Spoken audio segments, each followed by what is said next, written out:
Obviously, the big thing that everybody's going to wonder is, and we're not going to have any definite to it yet, is Deshaun Watson. And there is news coming out. Ed Gallick tweets this out.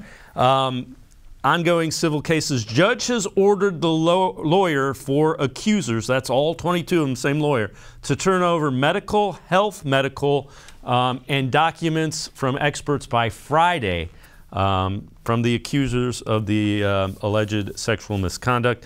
And the other thing is, it is looking more and more like there will be no trial, at least until April, which is 11 months from now. You know, when I read that, I'm like, April, and then I'm thinking, well, it's May, so it's looking like this thing is just going to continue to go as they try to get all of the information together before there's a resolution to it.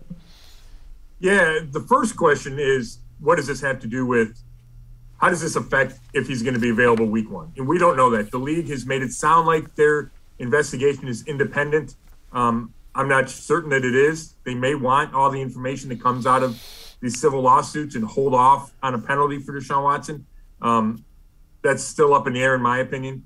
But I also read those Gallup tweets are correct, and then I read a USA Today story just a little bit ago, and a lot of the same information that they don't expect that first trial. Like the plaintiff's attorney, Tony Busby, was hoping to get that first trial underway in July. And they just don't think the depositions are going to be done in time. They don't think it'll wrap up necessarily in time for Deshaun Watson to report to training camp. So therefore, it is expected for all the trials to be delayed until after this season, which, you know, again, is that good or bad for the Browns? I don't know. It feels like it's just dragging out the process. But yeah, I spent a lot of time today actually looking up some of those civil cases and reading some of the updates, because it's a situation that is just going to keep going, at least for the foreseeable future.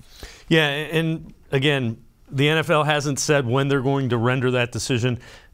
They usually err on the side of pushing it back, because if you render a decision and then something comes out during the civil lawsuits, you have to do it again. And by and large, you want to suspend it and be done with it.